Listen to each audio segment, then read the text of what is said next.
Hey guys, how's it going? We're doing a deck tech video today, and I have CJ Oliver, who has been playing Magic for about 5 years, and he's recently been playing Legacy, grinding out the big old tournaments, the competitive tournaments, and playing this deck right here. And he's going to tell us a little bit about this deck, what it's called, what it's trying to do, and talk to you guys about his recent finishes with it. So I'm going to turn it over to CJ. So I just got back from playing in Grand Prix Niagara Falls, and I played this deck list here. It's a pretty standard list. It's called Sneak and Show. So your namesake cards are Show and Tell and Sneak Attack. So what Show and Tell does is cost 3 mana, and what you do is each player reveals a permanent that's not a Planeswalker, and you both put them in play at the same time.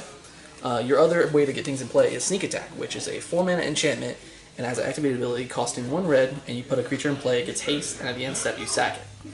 So, what your goal is here is to cast one of these, put in either Griselbrand or Emrakul. Usually it is preferably Griselbrand. So what happens is, for example, if you play Sneak Attack, you activate it, put in Griselbrand, draw a bunch of cards, and then activate Sneak Attack again to put in Emrakul to go for a swing to win the game. Or you can just draw cards and try to do it the next turn by putting in another Griselbrand the next turn, or an Emrakul.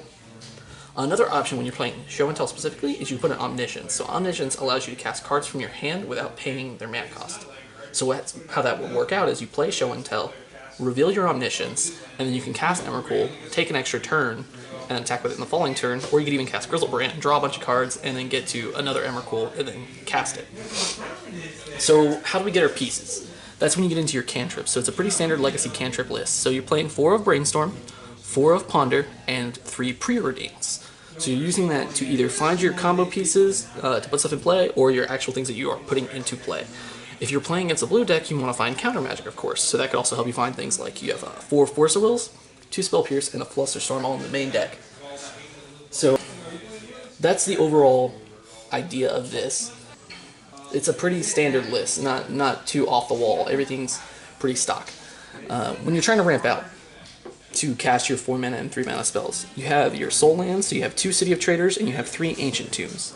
You also have 4 Lotus Petals. Keep in mind when you're casting Lotus Petal to ramp yourself into either of your main spells, it adds a spell to Flusterstorm, so it makes it harder for your opponents to resolve counter spells against your enablers. The mana producing lands that are not your Soul Lands are 3 islands, 1 mountain, and 3 volcanic islands, and you have 8 fetch lands to get to any of these except for your mountain. You only have the 4 Scalding Tarns for that. So for the people that don't know, explain why it's so impactful and powerful to have either Griselbrand or Emrakul on the battlefield early on, or even at any point in the game. So if your opponent's playing a very fair deck, and they're not really doing anything too powerful, so let's say they're playing something like Merfolk or Goblins, to all of a sudden swing 15, I mean, between fetching and if your opponent's playing something like Ancient Tomb in their deck, they're doing damage to themselves, Emrakul on its own can just win the game out of nowhere. Griselbrand, you're drawing a bunch of cards, and card advantage is like a huge key to Legacy.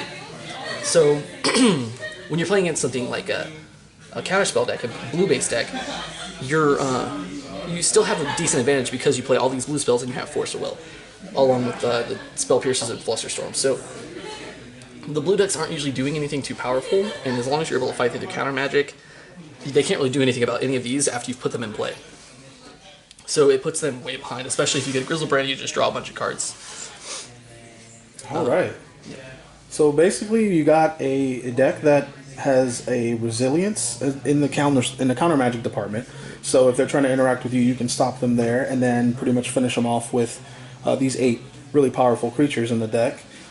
So we have a sideboard also for this deck, and we are going to talk about that next. So stay with us for the sideboard part.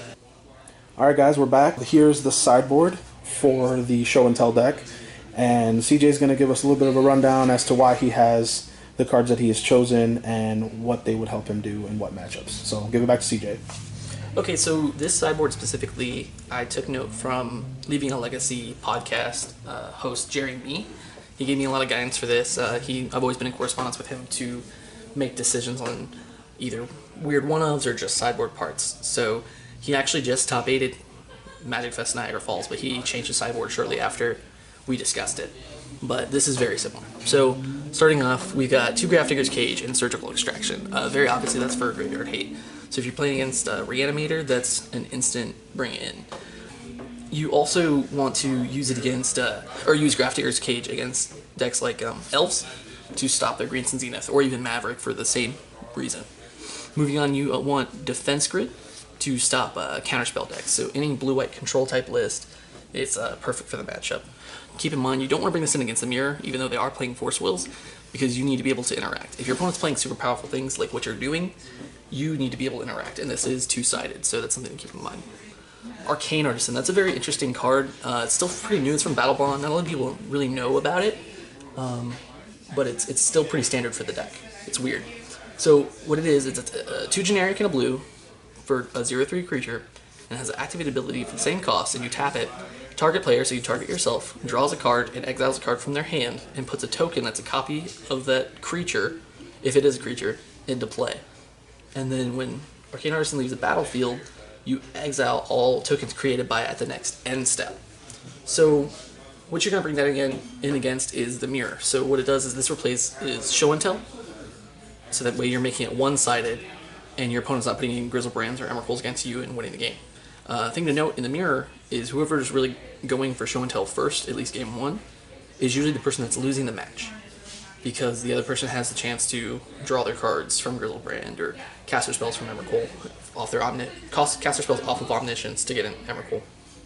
Another deck you want to bring this in against is Reanimator. For the same type of thing, if you're casting your Show and Tell, they're going to put in their own Grizzlebrand, or they're going to put in their Chancellor or anything like that. One interesting matchup to bring it in against is Blue-White Control, because they're playing Containment Priest. So this gets around Containment Priest because you're putting in a token as opposed to putting the creature. This is a newer one. It's from Guild of Ravnica. It's Goblin Crater Maker. It's 2 of, generic and a red. It has activated ability. You sacrifice it, and it either deals 2 damage to target creature, or you destroy target colorless non-land permanent. So this replaced Abrade, because it's a little more flexible. So you're going to bring it in against creature-based decks like Death and Taxes, or Merfolk, Goblins type decks. You could also, interestingly, bring it in the mirror, because it can kill Emrakul. Emrakul can't be targeted by colored spells, but this isn't a colored spell once it's resolved and you're targeting it with the ability. Also noteworthy, you can bring it against Eldrazi to kill things like Thought-Knot Seer or their larger creatures later on. We already talked about Surgical Extraction, Vendilion Clique. Vendilion Clique is good against combo-based decks, so even in the mirror, you could bring it in against, bring it in to take out their payoff cards, so Emrakul's or Grizzlebrands or Omniscience.